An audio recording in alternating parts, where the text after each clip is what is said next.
Ya, dialog kita lanjutkan masih bersama kuasa hukum dari Jokowi JK, Ahmad Rifai, dan pakar hukum tata negara Margarito Kamis, dan saat ini sudah bersambung melalui sambungan telepon Habibur Rahman, kuasa hukum dari tim Prabowo Hatta. Pak Habibur Rahman. Ya. Ya, Hakim MK telah memberikan kesempatan bagi tim Anda untuk memperbaiki berkas gugatan. Apakah itu sudah dilakukan, Pak? Ya, sebetulnya hal-hal yang tadi disampaikan oleh Yang Mulia Majelis Hakim Konstitusi, ya, sejak beberapa hari yang lalu sudah selesai kami perbaiki. Hanya saja ketika kami ingin memasukkan perbaikan tersebut, disampaikan oleh Panitera bahwa jadwal menyampaikan perbaikan itu adalah tanggal 7 atau 1 hari setelah penyampaian nasihat ini. Ya. Sekaligus mengakomodir nasihat-nasihat yang lain yang mungkin saja belum masuk. Tapi sejak beberapa hari yang lalu, bahkan yang disampaikan hari ini sebagian besar sudah kita masukkan. Jadi Pak, ini tinggal nambah sedikit saja. Pak Habibur Rahman, ini menarik sekali. Sudah selesai sejak tadi siang. Ya, bagaimana caranya itu sudah selesai dilakukan padahal nasihatnya baru diberikan hari ini? Iya, kan kebanyakan ya kan memang pada tanggal 25 ke 26 itu kan kita sudah sampaikan perbaikan untuk memenuhi syarat formil. Tetapi sejak tanggal 26 kita lakukan perbaikan ya secara keseluruhan. Dan hal-hal tersebut ternyata menjadi pointer-pointer nasihat majelis yang mulia hari ini. Jadi sebagian besar memang sudah kita masukkan dalam berkas lebih dahulu, tetapi belum kita serahkan karena memang tidak diterima kemarin. Oke. Artinya hanya sedikit saja yang perlu diperbaiki untuk berkas yang akan diberikan besok ya. Apa saja Pak yang harus diperbaiki sedikit lagi tadi Anda katakan? Nggak hanya soal penguatan argumentasi untuk mengkaitkan dengan petitum ya, terutama petitum soal PSU secara nasional. Ya. Ya, itu kan artinya ada bukti-bukti pendukung yang dilampirkan di sana kan? Ya, betul. Untuk penghitungan suara ulang. Iya. Pemungutan. Oh iya, pemungutan suara ulang maksudnya. Itu dimintakan secara nasional dilakukan oleh KPU. Artinya tim Prabowo Hatta menuduh terjadi kecurangan di seluruh TPS di Indonesia. Betul. Dan Anda punya bukti itu? Betul. Dan dikatakan juga sebetulnya yang ditanyakan oleh Pak Patrialis kalau saya tidak salah, masalah terstruktur, masif, dan sistematis itu. Ada kecurangan yang terstruktur, masif, dan sistematis. Itu sebetulnya apa?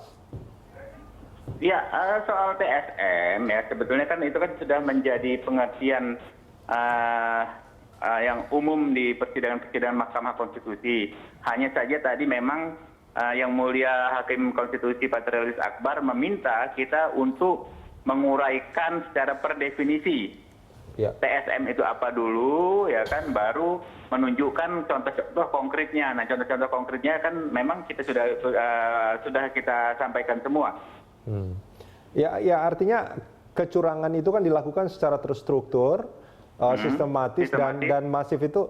Ya, kalau ini memang umum di persidangan, tapi kan perlu diartikan yang terstruktur itu yang bagaimana, kecurangan yang terstruktur itu yang bagaimana, justru itu tadi kan yang masif itu yang bagaimana, yang masif konkretnya dilakukan ya kan, terstruktur melibatkan penyelenggara negara atau penyelenggara pemilu ya kan, contohnya sudah jelas kami sampaikan ya, bukan contohnya. Kasus-kasusnya sudah kita sampaikan, sistematis ya, kemudian masif terjadi di mana-mana, itu semua sudah kita sampaikan. Ya, kalau Anda mengatakan terstruktur tadi, ini artinya juga tadi ada penyelenggara negara di sana. Artinya pemerintah juga terlibat dalam hal ini?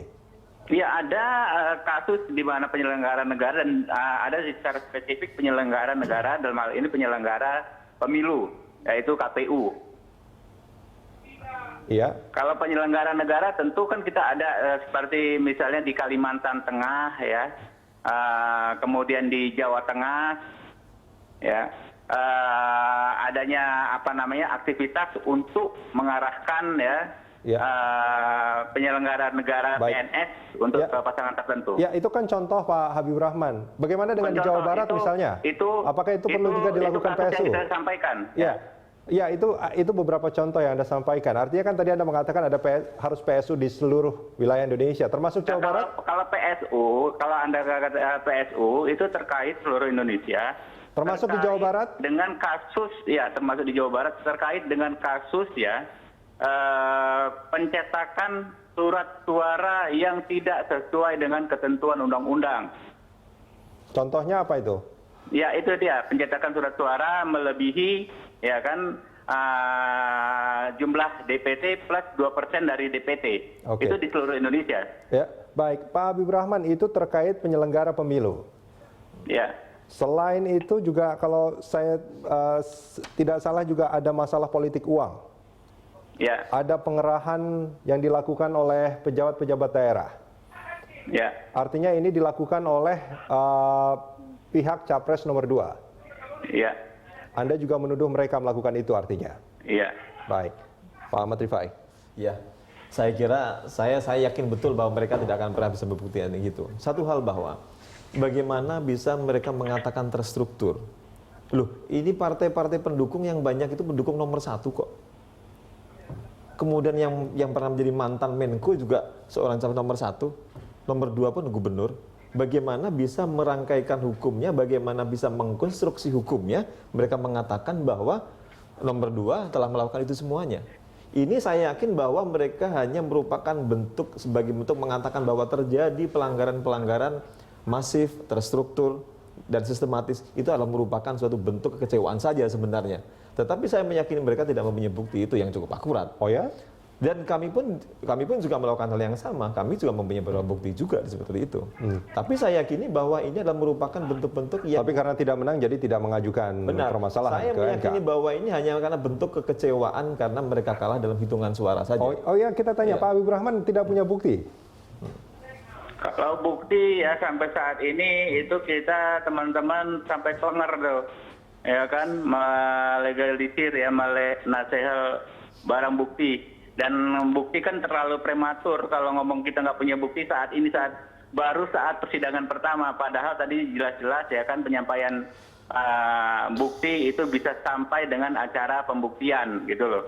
Ya. Jadi ya silahkan saja ya Pak siapa tadi Ahmad Rifai beranggapan ya kan underestimate terhadap bukti-bukti yang kita siapkan. Ini nanti kan bukti yang bicara.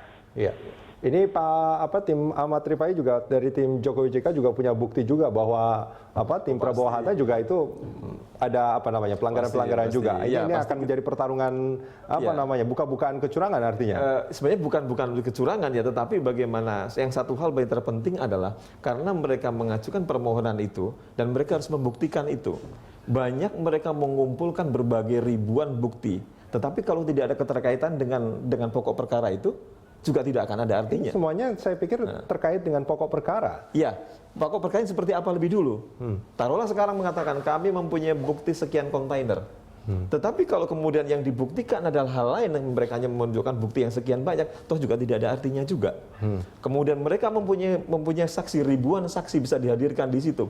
Kalau ribuan saksi ternyata mereka tidak ada relevansinya dalam gugatan itu juga tidak ada artinya. Yang tidak ada relevansinya itu yang seperti apa? Ya, misalnya begini, dia mengatakan bahwa per TPS terjadi, kemudian mereka tidak tahu bagaimana proses-proses berikutnya. Tapi itu dikatakan bahwa mereka adalah sebagai saksi karena tahu dengan proses TPS misalnya. Tetapi di atas tidak tahu.